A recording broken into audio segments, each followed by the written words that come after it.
इस वीडियो में हम श्री कृष्ण के बचपन की सबसे प्रसिद्ध कहानी को सुनेंगे। कैसे कृष्ण ने यमुना नदी से कालिया नाग को भगाकर वृंदावन के लोगों को बचाया।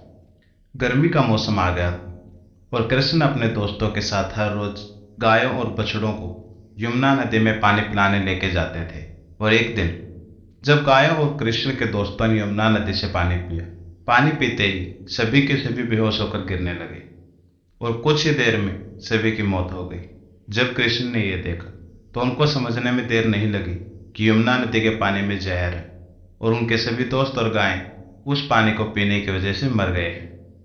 अपने दोस्तों और अपनी गायों को मरा हुआ देख के सबसे पहले कृष्ण ने अपनी शक्तियों से अपने सभी दोस्तों और अपनी गायों में जीवन दान डाला। जब कृष्ण के सभी दोस्त और गायें वापस से जिंदा हुए तो उन सभी को याद आया कि वे सब तो यमुना का पानी पीने की वजह से मर गए थे, पर कृष्ण की शक्तियों की वजह से वे वापस से जीवित हुए और इस वजह से वहां मौजूद सभी लोग और पशु कृष्ण को प्यार से प्रणाम करने लगे। नदी का पानी इतना जहरीला हो गया था कि नदी के आसपास के सभी पेड़ सूख गए थे। नदी के अंदर मौजूद सभी जीव जंतु मर गए थे और यदि कोई पक्षी भी नदी के ऊपर से गुजरता तो वो भी नदी से उठती जहरीली भापों की वजह से मर के नदी में ही गिर जाता। कृष्ण ने जब ये सब होते हुए देखा तो उन्हें समझने में देर नहीं लगी कि ये सब जहरीले कालिया नाग की वजह से हो रहा है। कृष्ण को पता था कि भगवान विष्णु या ये कहें कि उन्हीं का वाहन गरुड़ कालिया नाग को मारना चाहता था और गरुड़ ने ही कालिया के समुद्र पर हमला करके उसे वहां से भागने पर मजबूर किया।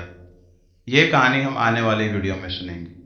जब कृष्ण को पता चला कि सब कालिया नाग की वजह से हो रहा है तो वो एक पेड़ पर चढ़े और यमुना नदी में छलांग लगा और जोर जोर से कालिया नाग को ललकारने लगे। कृष्ण की ललकार सुन के कालिया को पता लग गया कि उसके इलाके पर किसी ने हमला किया है और वो उस ललकार की ओर जोर से चल पड़ा। जैसे ही कालिया नाग ने कृष्ण को आते हुए देखा, उसने तुरंत ही उन्हें अपनी कुंडली में जकड़ लिया। नदी के बाहर खड़े सारे वृंदावन के लोग ये सब होता हुआ देख रहे थे और सभी को कृष्ण की चिंता हो रही थी। और बलराम खड़े खड़े हंस रहे थे क्योंकि उन्हें पता था कि उनका भाई कितना शक्तिशाली है। कालिया ने कृष्ण को लगभग 2 घंटे तक इसी तरह जकड़ के रखा ताकि वह कृष्ण को मार सके। पर इतना समय गुजरने के कारण वृंदावन के बाकी सभी लोग राजा नंद और माता यशोदा के साथ वहां आ गए। जब माता यशोदा ने श्री कृष्ण को ऐसे देखा तो वे डर के मारे बेहोश हो गई और राजा नंद कृष्ण को बचाने के लिए नदी की तरफ भागे, पर बाकी लोगों ने उन्हें रोक लिया और कृष्ण के सारे चमत्कार उन्हें याद दिलाए और बताया कि कृष्ण ही भगवान विष्णु का रूप है और उन्हें कुछ नहीं हो सकता। दूसरी ओर कालिया भी कृष्ण को पकड़े पकड़े थकने लगा था। इसी समय कृष्ण ने अपने शरीर का आकार बढ़ाना शुरू कर दिया। जैसे जैसे उन्होंने अपने आकार को बढ़ाया तो कालिया की पकड़ ढीली पड़ने लगी और कृष्ण उनकी पकड़ से छूट गए। कृष्ण कालिया के चारों ओर घूमने लगे और कालिया उनके पीछे पीछे आने लगा। कृष्ण तब तक घूमते रहे जब तक कालिया थक नहीं गया। जैसे ही कालिया नाग रुका वैसे ही कृष्ण उनकी पूंछ से होते हुए उसके फन के ऊपर चढ़ गए।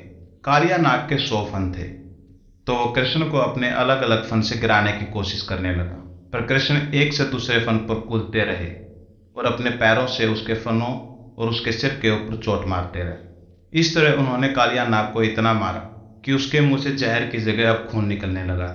कालिया नाग अब अधमरा हो चुका था और यह सब देखकर कालिया की पत्नी अपने बच्चों के साथ कृष्ण के सामने आती है और अपने पति के जीवन की भीख मांगने लगती है।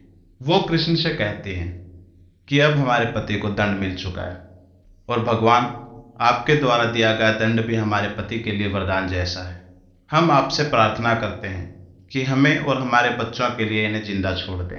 कालिया नाग की पत्नी की प्रार्थना से खुश होकर कृष्ण ने कालिया को जिंदा छोड़ने का निर्णय किया और अपने बंधन से छोड़कर उसमें फिर से जीवन को डाल दिया। कालिया में जीवन आते ही वह कृष्ण के पैरों में गिरकर अपने पापों की माफी मांगने लगा।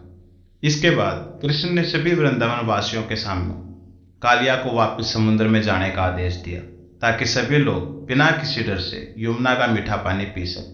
कृष्ण का आदेश पाकर कालिया नाग अपनी पत्नी और बच्चों के साथ यमुना नदी से होते हुए समुद्र की तरफ वापस चला गया और इस तरह कृष्ण द्वारा कालिया नाग को मारने की और वापस जंगल भेजने की कहानी खत्म होती है।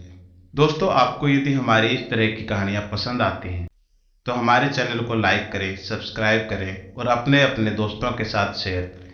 जय श्री कृष्ण। राधे राधे।